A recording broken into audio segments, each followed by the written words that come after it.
I've been doing calisthenics for over 5 years. I can hold the front lever for 15 seconds, and in this video I'm gonna share with you how to create a front lever program to unlock your first 3-second hold. There are obviously many ways you can unlock this skill, and I'm just gonna share with you the method that I know works from my own experience and from my experience of coaching others. I also want you to know that one size fits all doesn't apply here. Everyone is different, we all have different genetics, and what works well for some people might not work well for others, so keep this in mind. Now let me share with you 5 core principles of creating a front lever program, and then I'll show you an example. The first training principle is you should pick one main exercise progression that's challenging for you but doable. The one that you can hold for at least 5-6 seconds. This is gonna be your main focus. Second training principle, like in strength training, when training skills, you should have some reps in reserve and rarely go to failure. This is done to accumulate enough volume for your body to adapt to the skill. Going to failure when learning a static skill doesn't make sense, because it's like doing 1 rep max on weighted dips or bench press in every set. In the best case scenario, you will barely make any progress. In the worst case, you will get injured or might even die.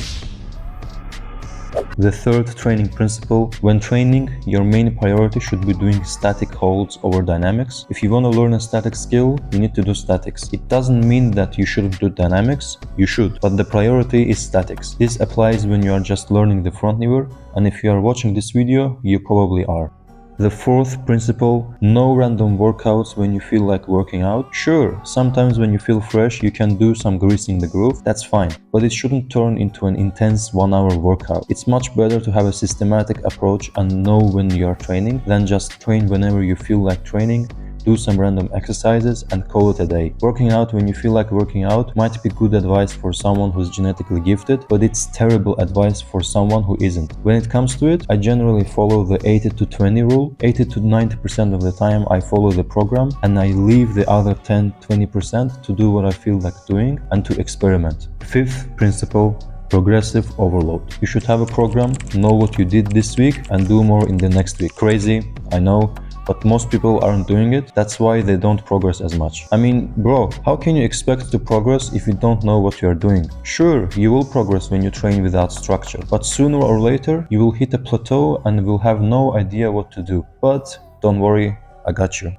When creating a program, there are obviously a lot of things that need to be considered, like the level of the athlete, on which days he can train, does he have any injuries, and so on and so on. But I will keep everything simple for the sake of this video. Now, what are the questions someone might have when trying to create a program? They probably are, how many times a week should I work out? What exercises should I do? In what order should I do the exercises? How many sets and reps per exercise? How much to rest between sets and reps? That's a lot of good questions. Let's cover them one by one. How many times a week should I work out? The training frequency depends on how much volume you're doing per workout, and in order to progress, you should stay between minimum effective and maximum recoverable volume. For example, if you want to train the front lever every day, then your volume will have to be very low and vice versa. In my experience, it's best to train the front lever 2-4 times a week, not more and not less.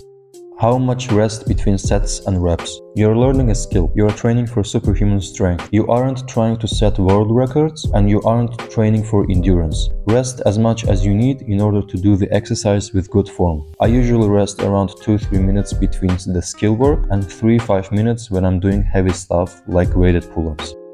How many sets and reps per exercise? It depends on the exercise and the goal you are trying to achieve. In general, if you are doing hypertrophy at the end of the workout, then 2-4 sets of 8-12 reps would be a good choice. If you are doing weighted pull-ups after the front lever work, then probably 3-5 sets of 1-6 reps will be enough to make good progress. But keep in mind that this is all general information, and when it comes to skill work, I can't tell you exact number because in my opinion it doesn't exist, but I will show you an example after answering these questions. What exercises should I do and in what order? So the exercises you can do for the front lever are regular holds, holds with a light band, holds with ankle weights, pull-ups, and pulls/raises. When it comes to order, do the hardest and most specific exercise first and then move on to the other ones.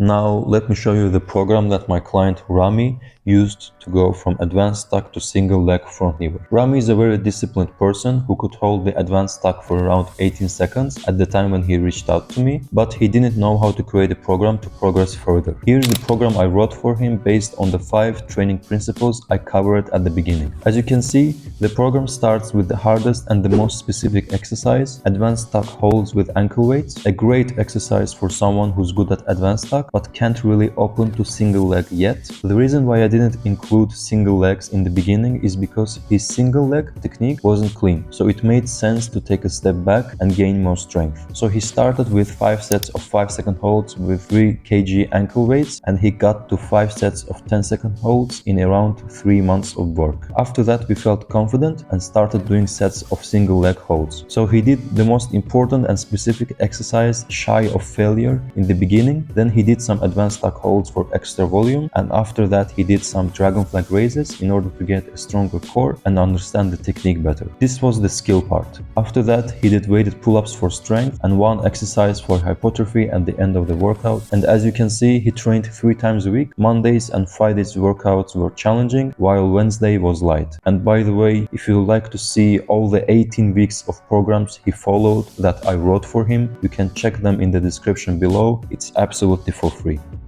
So if I were just starting out with the knowledge that I have right now, this is exactly how I would train for the front lever. The structure would be very similar to what you just saw. Specific skill work first, then some extra volume, and only then some strength and hypertrophy work. Do it 2-3 times a week, don't overtrain, recover from workout to workout, and that's it. Do it for a couple of months and you will unlock the front lever. It's as simple as that.